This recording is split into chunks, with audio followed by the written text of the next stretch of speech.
Valued today at $11.6 billion, Domino's remains the biggest fast pizza company in the world with over 15,000 stores worldwide. But you probably don't hear more often that this story started in 1960 with a $900 purchase of a modest restaurant called DomiNick's by Tom Monaghan, a man with the most unlucky upbringing who failed at everything in his life up until that point. So, how did this tiny restaurant with an underdog owner exceed all of its colossal rivals like Pizza Hut and Papa John's, survive a recession, massive lawsuits, and an almost bankruptcy, yet still managed to become the #1 pizza brand in the world? Everything began in Ann Arbor, Michigan. Tom Monaghan, the founder of Domino's Pizza, was born in 1937 as the firstborn son of Francis and Anna Monaghan, a truck driver and an aspiring nurse. When he was 4 years old on Christmas Eve, his father Francis passed away, and his mother had to give him and his brother up to foster care since she couldn't afford a living on her own. After changing several homes throughout the year, Tom and his brother finally settled in his uncle's house in a small rural town in Michigan. They didn't know at this time, but it would take another 7 years for their mother to return and be able to provide for them. Tom was not doing well at school. He was always working odd jobs like selling sodas and picking cherries in the summer. At some point, he even started selling newspaper subscriptions, and he was getting customers by offering them to deliver newspapers in their houses. This experience of seeing the appeal of free delivery would come in handy in his future life. The only reason he was even able to graduate from his high school was because one summer day he managed to successfully beg his teacher, and eventually she couldn't resist any further and allowed him to graduate last in his class. In his yearbook he wrote, "The harder I try to be good, the worse I get, but I may do something sensational yet." And sensation he did. After the graduation, Tom got accepted to the University of Michigan, but he was aware that he didn't have the money to pay for the tuition, so he decided to join the Marine Corps. At the time, he thought that if he could survive the Marines, he knew that he could do anything in life, but life would disagree with him once again. Almost a full year after his discharge from the Corps, Tom lost most of his savings in a get-rich-quick scam in San Diego and found himself broke again. All felt like his dreams for his future were falling apart. That's when his brother Jim came to his rescue. He heard that a small store was on the market for a very cheap price. Back then, the store was called Dominic's, and he asked Tom if he wanted to buy the store to partner up with him. So Tom and Jim borrowed $900 to buy Dominic's on a rainy afternoon in 1960. But after only a couple months, Jim realized that running the store was too much work, and he wanted to sell half of his shares to Tom. So Tom, out of nowhere, ended up owning the full shares of Dominic's in exchange for a beat-up Volkswagen Beetle, the very same car that they were using for deliveries. After Jim left, Tom was disappointed at first. He questioned his choice of finding himself in the pizza business, but then he decided that if he was going to do this, he might as well be the best in the country.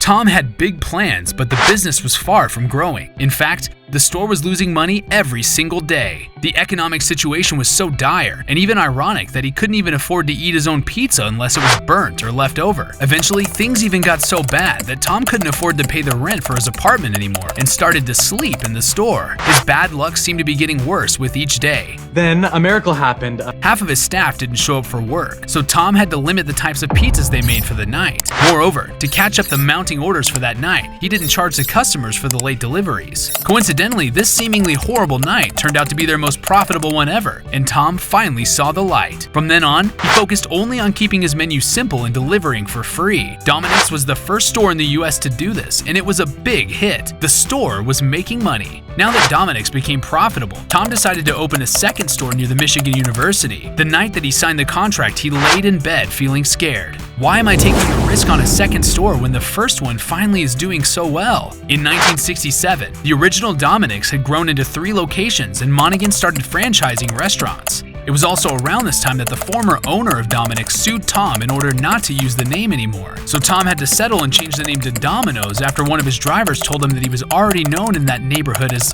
the guy from Domino's. But despite these little hiccups, things were looking up for Domino's. In competing with mom and pop pizzerias, Domino's was superior in many ways. They had special ovens with rotating racks that allowed more pizzas being baked simultaneously, and they had customized delivery boxes that were keeping ingredients moist and retaining the heat longer. Plus, they were delivering for free.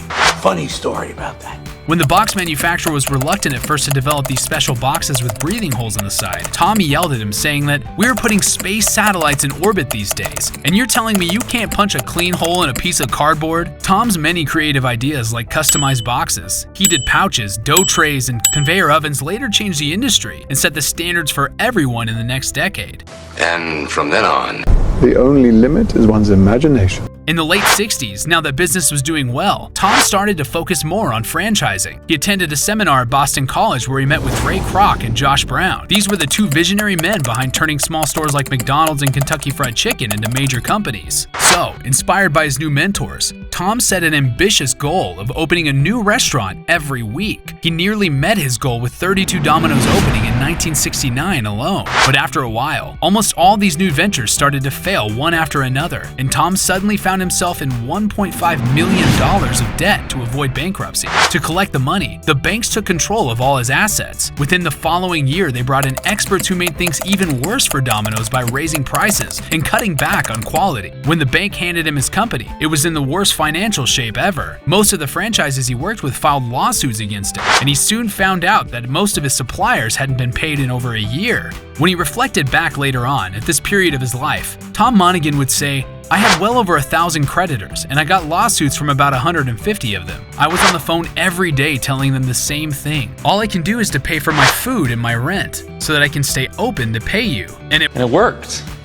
Slowly and one at a time, Tom won its clients back, and within a year, he paid off all of his debt. Most of the lawsuits were settled, and he was finally back on track again. But this entire process made him realize that he may be needing to change his business model. From then on, anyone who wanted to franchise no longer had to pay a franchising fee. Instead, they only had to prove that they could successfully manage a store for the duration of at least a year, and his strategy worked. In 1978, Domino's had more than 200 stores in the US, and the chain just kept growing from there. It was also around this time that Tom was about to make his most valuable contribution to Domino's that would set them apart from their rivals forever: Domino's 30-minute guarantee. If customers didn't receive their order within 30 minutes, it was free. This brilliant idea not only worked for more than a decade, but also proved to be extremely crucial in the company's growth. In 1983, there were over 1,000 Domino's stores in the US, and it was more popular than ever. But in 1993, a lawsuit had been filed with the claim that in order to deliver pizzas on time, Domino's drivers drove recklessly and caused dozens of accidents and 20 fatalities. The trial ended with a St. Louis widow earning a $78 million verdict against the company. In response, Domino's eliminated the guarantee. This was also a signal for changing times ahead.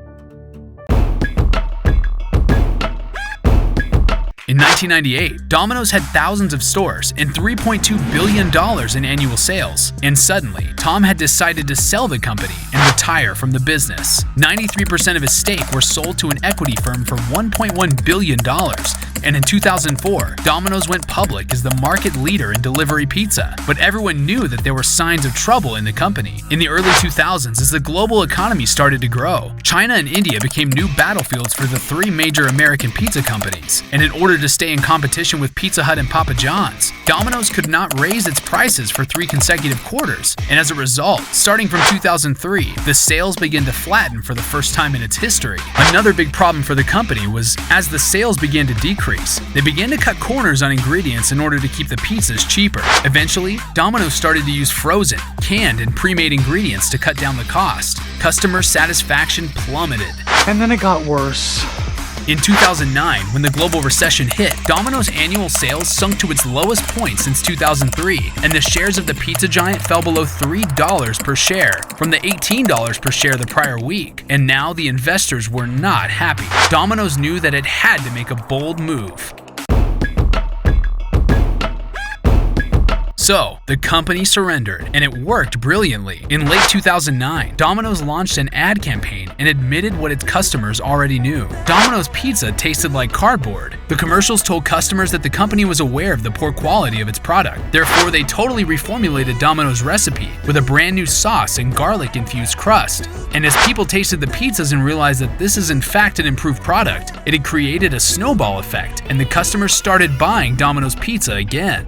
Over the next couple of years, Domino's upgraded the quality of the rest of its menu with new items like its Parmesan bread bites and artisan pizzas. But the relaunch of Domino's new identity was not fully complete just yet. It had one more revolutionary aspect to it that was about to reveal itself. With the quick rise of digital technologies in our lives in the early 2000s and the introduction of the second-generation iPhones, Domino's realized an opportunity to change the way it interacted with its customers. They realized selling pizza and garlic bread was not enough anymore. They had to sell technology. So in 2008, Domino's introduced the Tracker, a web-based application that let customers follow the progress of their order from the oven until their doorstep, a feature that was revolutionary at the time and changed the delivery business entirely. Technology became a new focus of the company, and they continued to introduce new features like voice ordering in 2014 and zero-click ordering in 2016. It was a huge success.